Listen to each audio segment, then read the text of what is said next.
नमस्कार।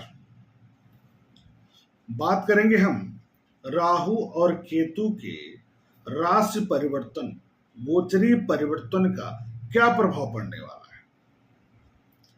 कहा जब ये देवगुरु बृहस्पति की राशि मीन को छोड़कर शनि की दूसरी राशि कुंभ में प्रवेश करेंगे, बुध की राशि कन्या को छोड़कर केतु सूर्य की राशि में प्रवेश करेगा, तो कैसा रहने वाला है 18 महीने का समय 18 मई 2025 से मीन राशि मीन लग्न के लिए। कब तक के लिए? 5 दिसंबर 2026 तक।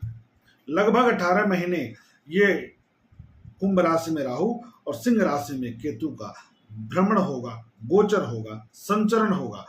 तो यहाँ पर क्या इफेक्ट देंगे, इसको हम भली भांति जानना चाहते हैं, समझना चाहते हैं, और क्या असर डालेगा आपकी जन्म कुंडली पर, इसकी चर्चा करेंगे।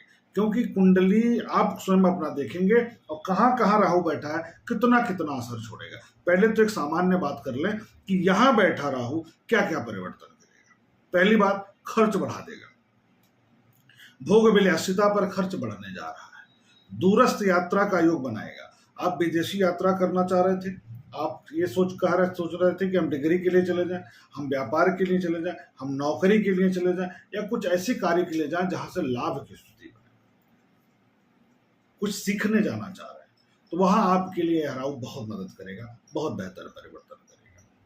इलेक्ट्रॉनिक मीडिया से जुड़े हैं आप, या ऐसे व्यापार से जुड़े हैं जिसका अंतर्राष्ट्रीय स्तर से संबंध है, जैसे यूट्यूबर हो गए, आप फेसबुक पर पोस्ट डालते हैं, इलेक्ट्रॉनिक मीडिया, सोशल मीडिया का प्रयोग करके कुछ नया करना चाहते हैं, तकनीकी का प्रयोग करना चाहते हैं, पूछना नहीं है। जहां ब्रॉडकास्ट का प्रयोग करेंगे यहां आप बहुत अच्छा करने जाएंगे राहु के इस परिवर्तन के साथ। परंतु सावधानी कहां बरतनी है? गृह और वाहन सुख को लेकर के तनाव देगा, गाड़ी लड़ा देगा, गाड़ी चोरी करा सकता है, गाड़ी पर खर्च करा सकता है, गाड़ी खरीदवा सकता है और तनाव दे सकता है, घर बनवा सकता है, जमीनी विवाद दे सकता है, जमीनी पर खर्च करा सकता है, घर में गृह निर्माण करवा करके कर्ज में डाल सकता है, यानी खर्च कराएगा।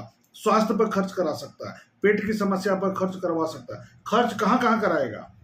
सुख के संसाधनों पर और स्वास्थ्य पर। स्वास्थ्य में पेट, पैर, इनर, लीवर, यूरिन, किडनी, इनसे संबंधित यदि समस्या है आपको पहले से, तो उसको बढ़ा देगा, नहीं है तो शुरुआत करने का प्रयास करेगा। यदि मूल कुंडली में राहु की स्थिति खराब है तो ज्यादा इफेक्ट डालेगा, अच्छा है तो कम इफेक्ट डालेगा। उसकी चर्चा हम अब इसी कार्यक्रम में लास्ट में करेंगे। माता को स्वास्थ्यगत कष्ट हो सकता है, माता को चोट अथवा ऑपरेशन की स्थिति भी उत्पन्न हो सकती है, आपको घबराहट हो सकती है, सीने की तकलीफ हो सकती है, कफ, सर्दी, खांसी, एलर्जी भी आपको हो सकती है, इसका आपको ध्यान देना पड़ेगा। सुख में कमी हो सकती है, नींद कम आ सकता है।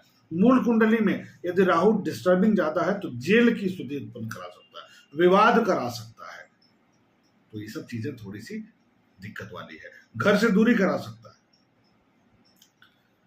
पैर में चोट या दर्द दे सकता है, घुटने के नीचे दर्द दे सकता है, घुटने में दर्द दे सकता है, तलवे में दर्द दे सकता है, दांत भी समस्या उत्पन्न कर सकता है। ऊर्जा व्यय कराएगा, शारीरिक ऊर्जा, मानसिक ऊर्जा, बैंक की ऊर्जा, फाइनेंशियल ऊर्जा, जहां भी ऊर्जा है, जहां पर आप धनी महसूस कर रहे हैं, वहां वहां आपको ब्रेक करने का प्रयास करेगा। बाड़ी तीखा बुलवाएगा, थोड़ा तीखा बोलेंगे, परिश्रम में अवरोध उत्पन्न कराएगा, भोग विलासिता पर खर्च बढ़ाएगा, खूब एंजॉय करने का मन आपका करेगा, परिवार में मांगलिक कार्य करवा करके उस पर खर्च करा सकता है। वाणी पर नियंत्रण बहुत जरूरी है आपको। परिश्रम में रेगुलरिटी नहीं रहने देगा, रोकेगा। शत्रु बढ़ाएगा, शत्रुओं की वृद्धि करेगा, लेकिन आप पराजित कर देंगे। शत्रु कुछ कर नहीं पाएगा आपका, लेकिन बढ़ेगा जरूर। उसके बाद आपको इनर प्रॉब्लम थोड़ा सा देगा, स्किन एलर्जी हो गई, देगा। यहां बैठा राहु द्वादश भाव में आपके सुखों पर मार डालेगा, सुखों पर प्रहार करेगा, सुखों को डिस्टर्ब करेगा, सुखी नहीं रहने देने का प्रयास करेगा। और ये बारंबारता, ये तीव्रता और कब बढ़ जाएगी? जब आपकी मूल कुंडली में ग्रहों की स्थिति क्या है। सबसे पहली बात करते हैं कि कहाँ रह राहु मूल कुंडली में है, कि यहाँ पर गोचर करने के बाद भी कम इफेक्ट डालेगा, कम नकारात्मक प्रभाव देगा। पहली बात, तीसरे भाव में हो, छठे भाव में हो, 10वें में हो या 11वें भाव में हो, मूल कुंडली में कहाँ कहाँ, तृतीय भाव वृष राशि का, छठा भाव सिंह राशि का, 10वां भाव धनु राशि का और मकर राशि में। यदि आपकी मूल कुंडली में 3, 6, 10, 11 में राहु है तो यह राहु आपको बहुत ज्यादा नुकसान नहीं करेगा, खर्च कराएगा, लेकिन भोग विलासिता पर खर्च कराएगा, थोड़ा सा सोशल दायरा बढ़वाएगा, ग्लैमर पसंद कराएगा, शत्रुओं पर विजय प्रदान कराएगा। तो ये सब चीजें आपकी बेहतर होंगी, कुछ करना आएगा, कुछ नयापन लाएगा जीवन में, एक बेहतर परिवर्तन करेगा। उसके अतिरिक्त यदि राहु आपकी मूल कुंडली में लग्न पर है, पंचम में है, नवम में है अथवा सप्तम में है, कहां कहां, लग्न, पंचम, सप्तम और नवम में, तो यहां पर क्या असर डालेगा कि आपके मानसिक स्थिति में तनाव उत्पन्न करेगा, सिर की समस्या पर खर्च कराएगा, शारीरिक पीड़ा पर खर्च कराएगा, और वो जगह क्या होगी, मानसिक, सर गले से ऊपर आपको परेशान करेगा।